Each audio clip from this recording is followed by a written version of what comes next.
Welcome to Phoenix Soul Life. I am Melissa Williams, aka Phoenix Soul Child, here to be your guide and your muse on this journey of self-discovery, self-empowerment, returning to the most authentic version of yourself, and just transformation.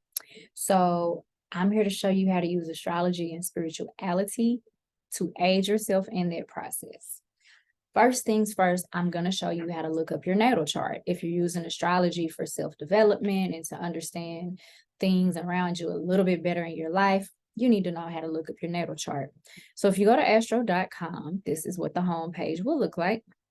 You click on horoscopes, scroll down to extended chart selection, and it'll show you this birth data entry. And you will go ahead, you will fill all that out. So let's make up a name. I had already made up one and it didn't record right. So we're going to do Gaston too. Male.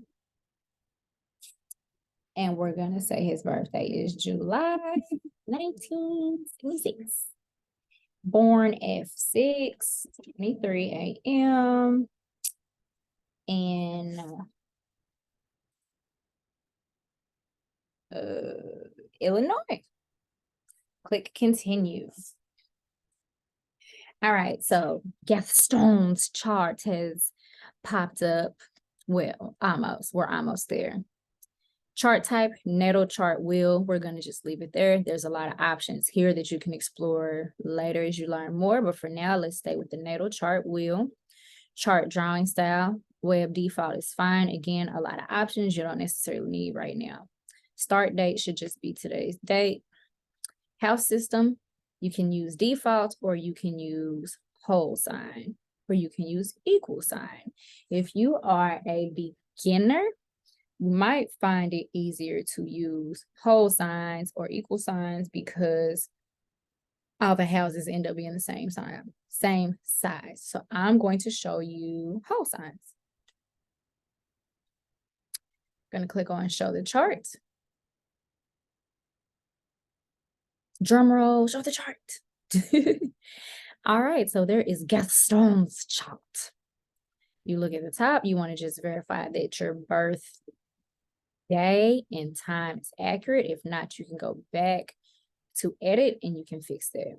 So here it tells you his sun sign is Cancer, his rising is Cancer, and then this is what the chart looks like. So you see AC, that means ascendant, which is also rising. So when you hear people say, what's your rising sign? They're talking about your ascendant. Well, his ascendant is 29 degrees Cancer. What whole sign does is no matter what degree number it is, it just puts your whole first house at the 0 degree of that sign. So his first house is Cancer, his second house is Leo, Virgo, Libra, and so on. You see the number 1 through 12. There are 12 houses and 12 signs. Each house represents a different area of life. The planets fall into different houses, meaning that's where they express themselves the most. Now, this line you see going across here, actually the AC line is the horizon. So if you imagine going outside and standing and looking up at the sky, you would be looking up to the midheaven. You would be standing on the line that pretty much is the horizon. Whatever sign was to the east is the sign that would be the rising sign. So when this person was born, even though they were born in Cancer season, the horizon, the sign that was on the horizon was actually Cancer as well. So this person could have had a Cancer sun and a Leo rising. Matter of fact, had they been born just a little bit later, they would have had a Leo rising. So this is how you look up your natal chart, and that's what it looks like. If you look down here, it lists the sun, the moon, the rest of the planets, the nodes, Chiron, and other things. These symbols over here are aspects. It uses mathematics and geometry to find out the angles to let you know what type of communication the planets were having between each other. So that's a different lesson for another day. Right now, I just want you to understand how to look up your natal chart.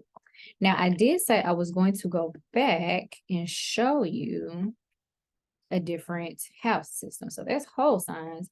If you leave this on default, it's going to show you Placidus. And Placidus is going to start the house number 1 at the degree of your ascendant. So this person, Gaston, is a Cancer rising, Cancer ascendant at 29 degrees. So his ascendant starts at 29 degrees, and his first house has this start there, but also goes through Leo and stops there. So then the second house still starts at Leo, but just at a different degree. With Placidus, the house sizes are not always the same, and sometimes some of them can be so big that they will overlay one of the signs, which can confuse people, and then they think they don't have that energy or that sign in their chart, and it creates a lot of confusion. So for beginners, super beginners, it can be easier to start with either a whole sign or equal sign, because all the houses end up being 30 degrees. So that makes it a little bit easier for you to study. And there are times and different types of astrology in which it's very helpful to use Placidus and see the houses be different sizes. So there you go. That's the basics on how to look up your natal chart. If you have any questions, drop them in the comments. I would love to answer them for you. Also, let me know if there are any other type of videos or content that you would like to see.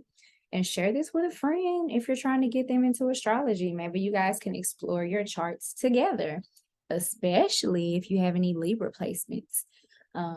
Libras tend to do good when they partner with people in activities, and Aquariuses do great with group stuff too. So talk to y'all soon.